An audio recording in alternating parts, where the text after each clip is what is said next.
News. Join Paul David and Jen Cohen as they talk with our community's leaders, newsmakers, and people in the know. You'll hear about the hot topics that affect all our lives in Yavapai County. And now, here's today's Countywide. Hello and welcome to Countywide. I'm your host, Jen Cohen. Thank you so much for joining us. Today we are talking about the Arizona Community Foundation. We have with us Tracey McConnell, who is the Regional Philanthropic Advisor for the Arizona Community Foundation of Sedona. Check out azfoundation.org. Lots of great information on that website, azfoundation.org. We're going to talk about that a lot today. Tracey, good morning. Thank you for being here. Thank you. This is wonderful. What an amazing organization the Arizona Community Foundation is. Thank you. It's incredible. How long has it been around now? You know, it has been around 39 years. Oh. Our 40th birthday is happening in October. Wow. So, and as you know, in comparison to other community foundations across the nation, now across the world, we're relatively new, and yet Arizonans are the ones who made us happen. From the very beginning. Someone, it's actually a group of leaders in Phoenix, said, we need a foundation that's all about community. That should be our middle name. And that's what it is. Hey, how about that? Arizona Community Foundation, voila. Now tell us, what do you do at the Arizona Community Foundation? Well, I'll start with my mission statement. And in it, I'll just break it down. Our mission statement is, we are here to lead, serve, and collaborate to mobilize enduring philanthropy throughout Arizona. So, and that is to improve the quality of life in communities across all counties in Arizona. So, excellent. And we basically do three things, and then I would say plus, plus, plus. So, but one, we bring charitable dollars in, and we transform donor passions into meeting very worthwhile needs throughout our communities of a wide variety. We invest and endow it. So endowment math is rather unique. I'll give you a story about that. The second part of our work is a family gave us $10 million from their family foundation. And over 10 years, they gave out $5 million. They advised, those grant recommendations came from them. And after those 10 years, they had $11 million in the fund. So 10 minus 5 equals 11 in our world.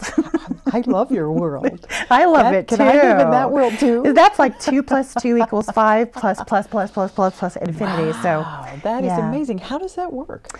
Well, we actually have a really strong investment approach, and over the last 20 plus years, we've averaged a net return of 8%, which is pretty amazing with the ups and downs that our economy experiences. We experienced that too. And in that, in that 8% net return, we actually live on 1% admin cost from that revenue of our investments and our fees, you know, the very low fees. And then we actually distribute about 5% of that 8% return. 5% of it's a 5% of our principal balance, basically. And then we have 2% that is reinvested into those funds to grow them, above and beyond what donors would additionally contribute to it. So we're here to grow the money tree and to create a permanent source of revenue. And that's the enduring philanthropy part of our recipe, is that when we create an endowment, and that's based on a donor's wishes, what they want that to do in our communities from here ad infinitum, we honor that, and we contribute to the community on a regular basis, and that money never goes away. It cannot be dismantled. And we are teaching nonprofit organizations. We have many that actually have their own nonprofit endowment funds. So that we're not just sustaining ourselves to give money, but we're teaching nonprofit organizations that there's another way that they can control their own revenue sources. Wonderful. And then we give money out. That's what we do. No, which is amazing. Yes, I love that part. So if I was someone who had some money that I wanted to get out into the community and I was passionate, say, about children. Yes. Okay. Can I come to you and say, I have this money. I want it to go towards children. Help me out. Let's make it count, every penny. Excellent. Well, then I would sit down and share with you the many options of giving to children. We actually are the largest private provider of scholarships, for instance. We have, you could start a donor advised fund. With that amount of money, you could actually endow it so that you're giving that distribution amount, so we're never invading your principal, we're actually growing it. So you'll continue to have more and more to give as you're advising that fund. You can pass it down to your family. For 3 generations, they can advise that fund. And that fund will live on beyond all of your family and will continue to grow and continue to give to children's issues. Wow, that's fantastic. And they can choose to advise it. They can also choose to create a field of interest fund. And that's part of our grant cycle. Our field of interest funds are like environment and sustainability, arts and culture. Those are all donor contributions that made them permanent. And then people can contribute to it and keep growing it as well with us. And that's how we do our grant cycles. So we had that's a very studied way of looking at a competitive grant cycle process where we have local community leaders that are intentionally very diverse, informing and reviewing and studying these applications and looking at the biggest return on investment and social return on investment they can possibly make with the funds that we have to give. So there's many different ways that they can express their philanthropy. We never just say, oh, do it this way. We explore what their passions are and how they'd like to have that expressed and for how long and how much involvement they'd like to have. Wonderful. You've got it all covered, Tracy. Thanks. That's amazing. I love this too. That's wonderful. Now let's flip to the other side. Let's flip to the nonprofit side. Yes. Now there's so many wonderful nonprofits in our area and in the world. Absolutely. The process of finding the right nonprofit must be exhausting. Not really. When you're in that world, you're living and breathing the same mission, basically. We're all here to do that. And part of our job is not just as a funder. We're here to listen to where nonprofit organization leaders are at and volunteers and what they need to develop and actually change a painful status quo normally into a desired status quo. And that's not an easy job. That's an innovator. And that's a planner, an implementer extraordinaire. I mean, these people are on the leading edge, and we forget that sometimes. And that is a very brave and courageous journey, and it shouldn't be done alone. I mean, you can't change the world in a particular fashion with one set of people. It's really about how do we hold hands in a very strategic way to help each other get there. And that's what we are here to do. So I even have a list of capacity builders that I vet every year and reconnect with every year. I'm doing that right now. Most of them are across Arizona, but some of them are national, like the Foundation Center or Guide Star. We also have the Alliance of Arizona Nonprofits. So we help connect the dots. We have the privilege of having kind of a bird's eye view of the nonprofit sector. And we are privileged also to interface with all of these many nonprofit organizations. So it's not a hard thing to do. Excellent. I love it. I think we attract each other. So that's fantastic. I love your analogy of holding hands. I mean, you've got on one side you have the philanthropist, on the other side you have the nonprofit. And you're in the middle. Bridge. You're bridging them together, connecting the dots. Incredible. Yeah, and doing it in a way so that we don't feel intimidated or lost in the process. Because sometimes that happens to all of us. And well, we've got to take a short break. Absolutely. We've got so much more to talk about. We're talking with Tracey McConnell, who is the Regional Philanthropic Advisor for the Arizona Community Foundation of Sedona. Check out azfoundation.org. We'll be right back.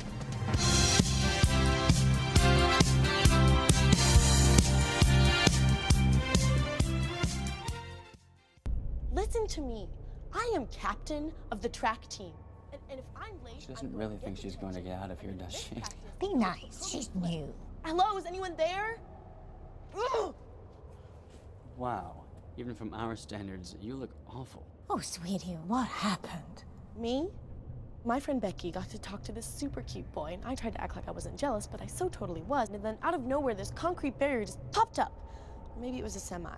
You mean you were driving? Yeah. I mean, I know the whole eyes on the road thing, but this was a super important text. Maybe you have to know, Becky. Texting? Great. But it was only like 5 seconds, and I'm a really, really fast texter, so it wasn't even a big deal. Actually, has she texted me back yet? Wow, I get like no bars in this place. I wonder if they have Wi-Fi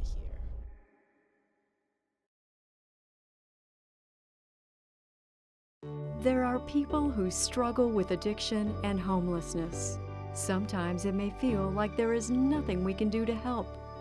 But there is. You can make a tax-deductible donation and help those in need transition away from homelessness. When you give someone a handout, you could actually be supporting an addiction. A better life starts with better health, especially for those living in the streets. Support solutions, not addictions. You can make a difference. Visit cottonwoodcares.com. Q102.9 plays all the hits. Yo, what's going on? This is Tracy Drake. Ariana Grande. Maroon 5. This is Rihanna. I'm Shawn Mendes. Hey, it's Bruno Mars. Ed Sheeran. What's up, guys? It's Justin Bieber. You're listening to The Weeknd. Start your day with Brian James in the morning. You'll get at least 10 songs in a row during your ride home with Julie Page. Zach Sang Show. Catch the Zach Sang Show weeknights 7 to midnight. And Kelly Fox weekends on your home for hit music. The Q102.9 and 104.9 in Prescott and Cottonwood.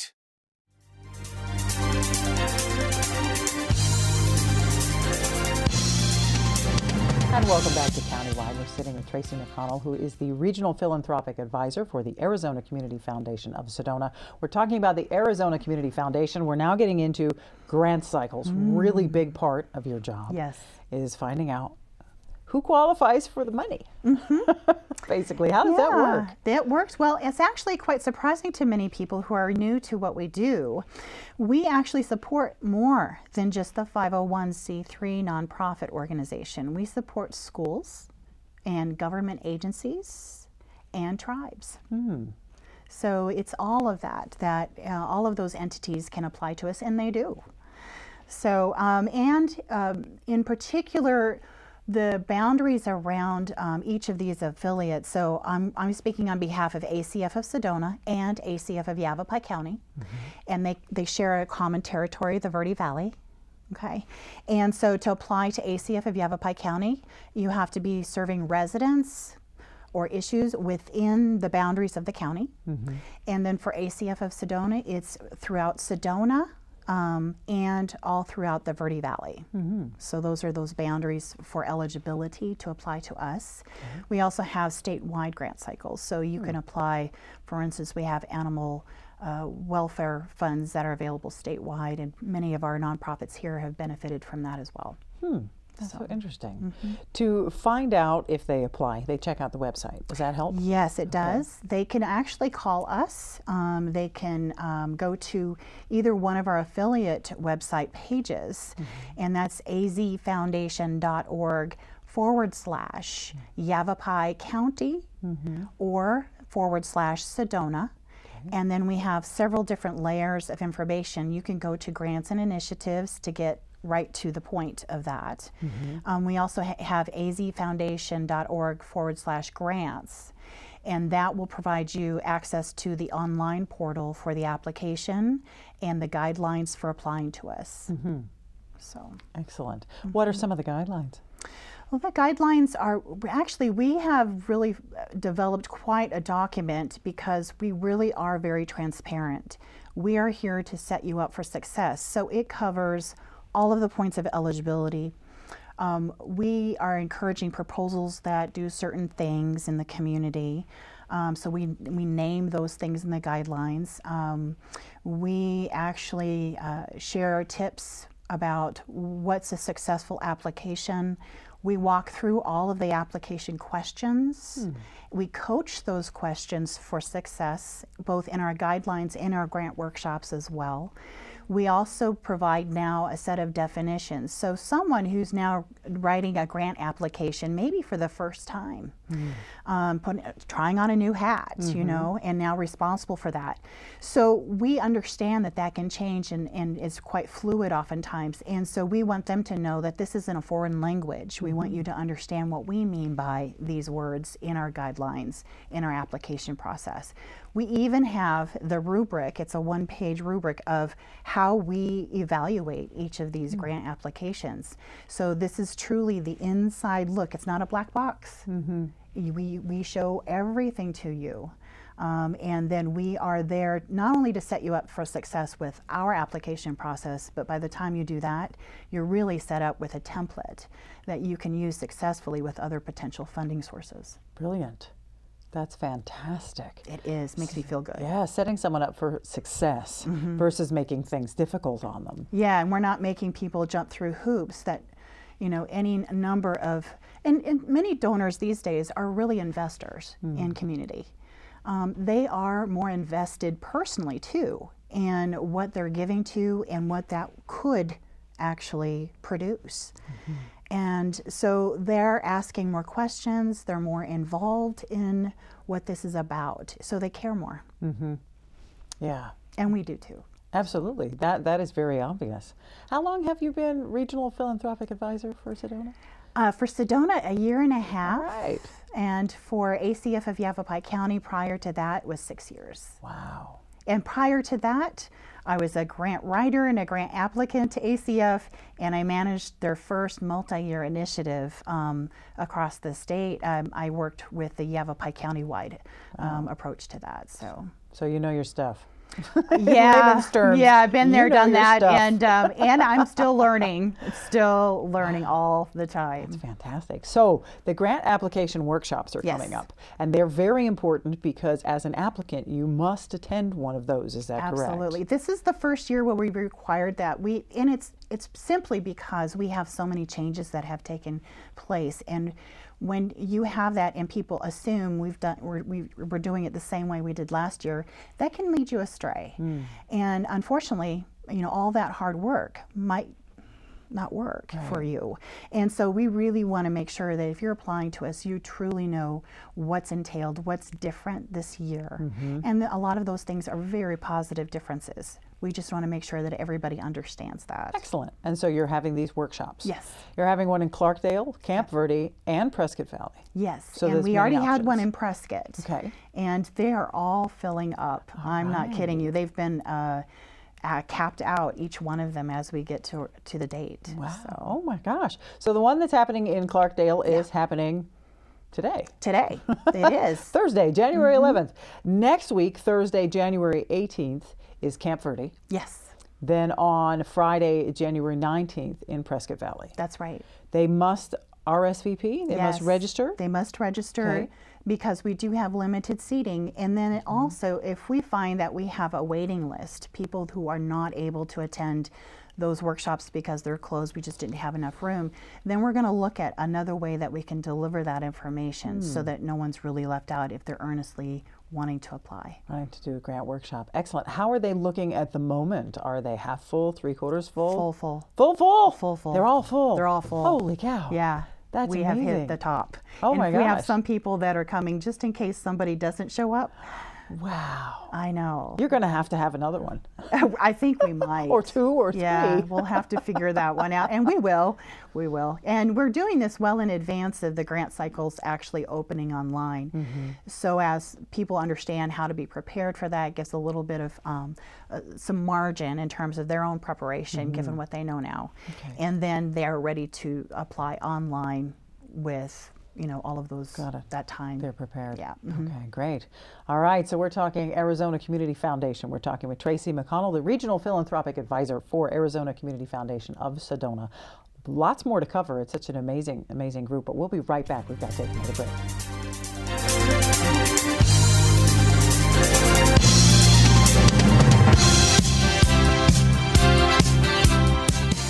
This is Bruce Morrow, Transportation Manager for Cottonwood Area Transit. Remember, we cover the entire Verde Valley in Sedona. Cottonwood Area Transit has you covered wherever you want to ride in the Verde Valley, all day, every day. Take Cottonwood Area Transit through Clarkdale, Verde Village, and from 26 locations in Cottonwood. With Verde Links, it's a quick and easy trip to Sedona every day. Don't forget our connectors to Camp Verde. Visit cottonwoodaz.gov for Cottonwood Area Transit and take a seat. Let's go ride. The Q102.9 plays all the hits. Yo, what's going on? This is Tracy Drake. Ariana Grande. Maroon 5. This is Rihanna. I'm Shawn Mendes. Hey, it's Bruno Mars. Ed Sheeran. What's up, guys? It's Justin Bieber. You're listening to The Weeknd. Start your day with Brian James in the morning. He'll get at least 10 songs in a row during your ride home with Julie Page. Zach Sang Show. Catch the Zach Sang Show weeknights 7 to midnight. And Kelly Fox weekends on your home for hit music. The Q102.9 and 104.9 in Prescott and Cottonwood. There are people who struggle with addiction and homelessness. Sometimes it may feel like there is nothing we can do to help. But there is. You can make a tax-deductible donation and help those in need transition away from homelessness. When you give someone a handout, you could actually be supporting an addiction. A better life starts with better health, especially for those living in the streets. Support solutions, not addictions. You can make a difference. Visit cottonwoodcares.com. So, I'm kind of new here, but I've noticed a trend. My human does this funny thing where she goes around and gets all my toys, and then she hides them in that basket by the door. You know, but it's always the same basket, and it's always in the same place. And then she acts so surprised when I find them, but, you know, she's putting them in the same basket. Again. It's like, hello, that's where you put it last time. You were the worst at hide and go seek.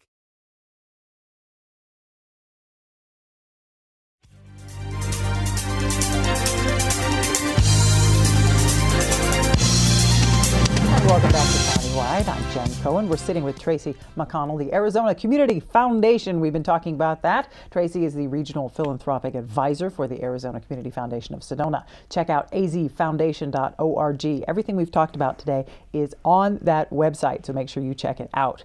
Now, we've been talking about grant cycles. We've been talking about applications. We've been talking about philanthropy. We've been talking about nonprofits. What types of applications do you see with all these people applying for these grants? What's the spectrum there? You know, a myriad. And I have to tell you, we can cover just about any topic because our very first fund, statewide and across affiliates, is a community fund. And so that is the broadest umbrella that you can offer. But we also have specific funds that are focused on, say, law enforcement canine units. And we had a donor who was particularly, she followed them and fell in love with them and what they could do in our community and how they really saved us. And now we have a dedicated fund to support those canine units, their training, their equipment, what the dogs need, the veterinarian care, that type of thing. It's a very expensive investment from the police departments and the county sheriff's department to fund. But we also have arts and culture, music and art. We have youth programs. We have environment and sustainability fund. And so you can think of basically any topic that relates around a community need or a community opportunity that no one is addressing. Wow. And that you can apply to us. And you've got that covered. Now, how much do you think that you've given, you know, maybe on a statewide level, perhaps countywide level? Statewide, over the last 39 years, we have given $500 million. $500 million. With a B, billion dollars. Over, let's see, through our grants and scholarships. And, you know, then we have the affiliates. So just last year, ACF of Sedona, with partner funders, by the way, I'll share that with you, but we provided $259,000 in grants. And then ACF of Yavapai County, nearly $489,000. And that's last year. That's last year. That's just last year. Excellent. So, and you know, that's the power of endowment, is that it keeps growing and we keep giving more. And we need more donations to each one of those field of interest funds because we can't fund near the amount that's being asked for. Yes. And that is truly worthy of our attention. Excellent. So, and if they were interested in helping you out with that, azfoundation.org is the place to go. It is, and I would say if you would like to give where you live, is what we call that. then you could call or contact or go to our particular websites for the affiliates and say, I'd like to give my money within my home environment, within a certain geographic area that you care about most. So if you really want to give in a place-based orientation, which many of our donors do, we can certainly support that. Okay. Awesome. Tracy, thank you so much for being here. Thank you for the work that you're doing. Tracy McConnell, Regional Philanthropic Advisor for the Arizona Community Foundation of Sedona. Check out azfoundation.org. That's all the time we have for Countywide. See you next time.